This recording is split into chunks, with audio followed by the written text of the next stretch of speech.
Tough times in crypto right now. I don't want to sugarcoat things, but I don't want to talk about the TA, the technical analysis, all that much in this video. If that's what you want to take a look at, then check out this recent TA video that we posted actually earlier today. We go through our thoughts as to, the broader implications of Bitcoin, altcoins, this cycle. So check that one out. I'll also link to it in the description below.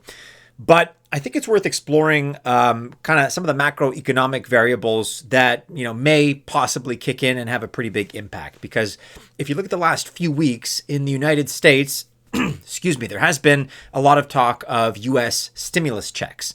And that's social media, but also in things like political rallies, certain parts of the financial world.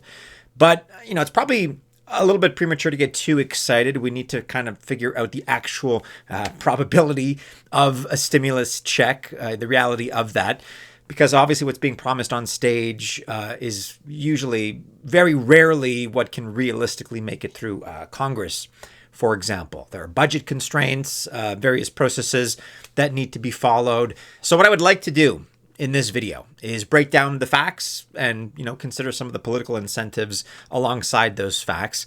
I'm also going to look at those economic constraints and we'll try to answer one simple question in the end. Is another round of stimulus checks in the United States even remotely likely?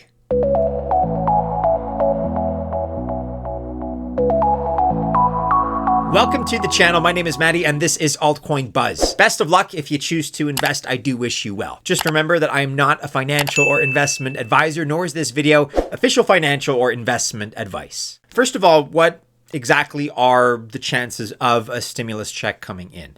There are some factors working in favor of a stimulus check. First of all, a proposal is already in play. Josh Hawley introduced legislation back in July of 2025. So that's the American Worker Rebate Act. And this would use tariff revenue to fund rebate type checks. Now, President Trump said that the tariffs are going to pay for the checks. This is not really how that works. Tariffs are taxes paid by importers, not foreign countries. Importers pass the cost to consumers, so prices go up, and as a result, people tend to buy less. This leads to a fluctuation in revenue. However, President Trump recently mentioned that a check won't arrive until mid-2026, next year, so there will be no checks before the 2025 holiday season. I think that much is pretty much certain at this point. When it comes to the administration, the discussion of how these are going to go out, Trump and Treasury officials have publicly floated a $2,000 so-called tariff dividend check, which would be to families under $100,000 in income. As far as economic rationales, currently there's a pretty weak growth or even recessionary environment, according to some.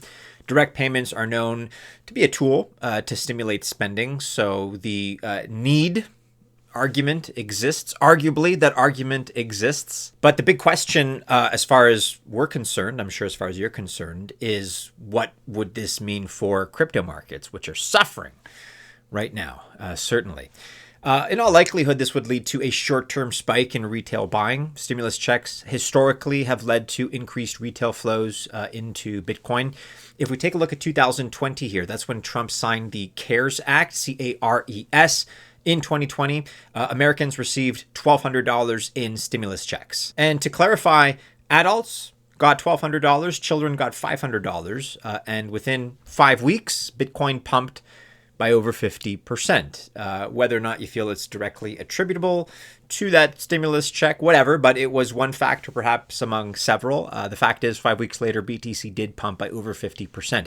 Within a year, BTC pumped by over 900%. So within days of receiving the stimmy checks, some big exchanges saw something very, very obvious happen. Various exchanges reported surges in exactly $1,200 BTC buys. That was the exact match corresponding to the check amounts, right?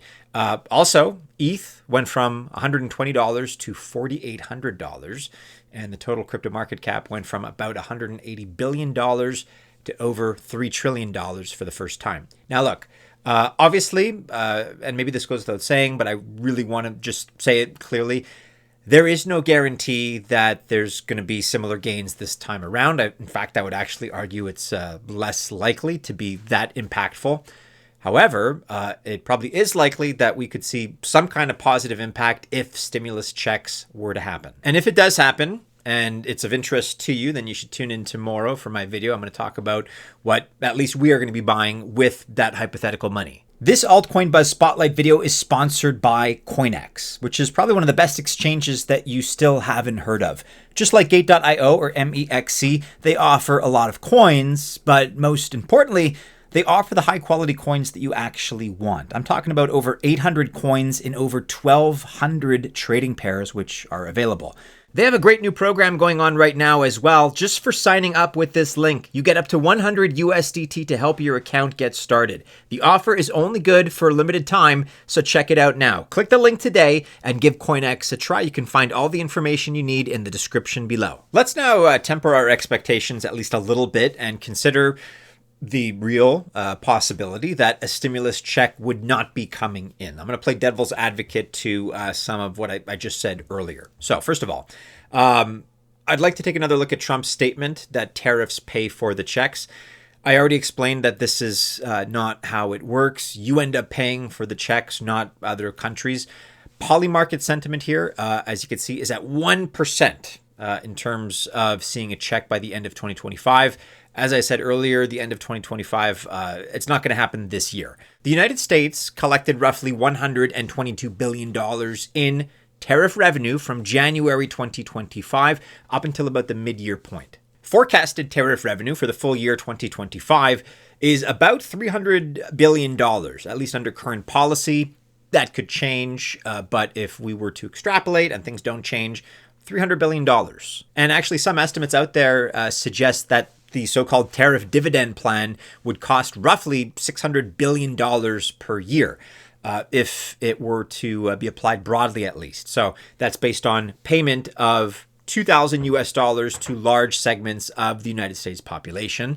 However, that being said, we have to narrow in a little bit here and look at people specifically with an income under $100,000. Around 150 million people would be eligible, and it would be around $300 billion. So this would almost exhaust or exceed the revenue source, right? $300 billion, again, if policy does not change. So that suggests major funding and legislative constraints for the stimulus check plan. There is also the case that the Supreme Court itself needs to rule over the legality of those tariffs. Several courts have already found that Trump's tariffs likely exceed presidential authority. That is the opinion of some. This was imposed under the International Emergency Economic Powers Act, or IEEPA. Now, the court is applying the, quote, major questions doctrine. This is what that means. The court looks at this when an executive branch claims very broad power with what is, in this case, very big and broad economic impact as well. The law must give clear and explicit authorization, and many analysts believe the tariffs involve this kind of a major question. And at least a majority of Supreme Court justices have voiced serious doubts about the legal basis of the tariffs under IEEPA. And what that means is that chances that tariffs invoked by Trump are deemed to be unlawful are actually reasonably high. But there's no guarantee that the court rules against Trump. There's also no firm announcement of a decision date just yet. Who else is going to be paying for these checks? Realistically, if they come, it's going to be based on borrowing. This would come most likely from the debt markets. Investors, pension funds, foreign governments buy new U.S. Treasury bonds, and the government gets cash and can send checks. So that's going to be one source. The Federal Reserve will be another. They put on the printer. This is so-called soft money printing, quiet, politically convenient, and eventually, unfortunately, as you know how it goes, future taxpayers, because more debt creates more interest payments, so future tax revenue has got to cover it. There's a reason why Trump says tariffs will pay for it. It is politically simpler than saying the alternative, which is we are going to borrow hundreds of billions of dollars that we will have to later repay at a future date. What about Musk and DOGE? Because another thing to remember is that Trump mentioned about 7 months ago now a $5,000 stimulus check. And you may remember that Elon Musk and DOGE, the Department of Government Efficiency, were very busy at that time. This was all being considered as a way to return savings found by the DOGE effort. But remember, it was just a proposal. This was not a policy in any official form. And as a result, none of that ever really materialized because it needed congressional approval. And the whole $5,000 stimulus check based on DOGE savings, the fact is that never even got close to Congress. And it seems to be the same issue that we're facing with this more recent promise or idea, whatever you want to call it. Trump says a lot, but the political route is much more complicated in reality. There are a lot of administrative hurdles that need to be covered, basically, that need to be overcome. So what is the realistic macro impact, not hype, if the stimulus checks do not materialize? What is going to happen to cryptocurrency? Well, there will be less new retail liquidity, meaning slower or weaker rallies. Retail FOMO, fear of missing out, for the most part, is going to stay muted or at least numbed compared to what it otherwise would be. Without stimulus checks, crypto also becomes much more dependent on institutional inflows. Stronger correlation with traditional macro is going to be a factor as well. Stablecoin accumulation instead of deployment, because stablecoin flows are one of the strongest indicators of bull markets. And without checks, this is a signal that's going to be lukewarm. There will also be a lot less firepower for altcoin season because without checks, you get BTC dominance staying higher for longer. That's typically because institutions buy BTC and ETH. Then retail-driven smaller caps underperform as a result, which consequently delays or weakens any alt season. The market will still go up, however, not in a manic mode. Crypto does not need stimulus checks to go up, that's true. But without checks, there are a few things to consider here. You get grinding uptrends, not explosive, face-melting peaks kind of thing. Altcoins are going to pump in rotations, not all at once. Meme coins have shorter peaks, harder crashes as well. Retail mania, like we saw in 2021 or 2017, is much harder to trigger. So it's more of a steady climb, not some insane bull market where just everything is going to the moon. The bull market shifts from retail supercharged to institutionally driven. This is more stable, but a lot less explosive. But look, let me know what your thoughts are. Do we still see a continuation of the bull market with or without checks? Let me know in the comments below. Also, again, be sure to check out our TA video. I will link to that below. And also be sure to join our X and Discord accounts. The discussion is ongoing there, very lively. You can find those links as well in the description of this video.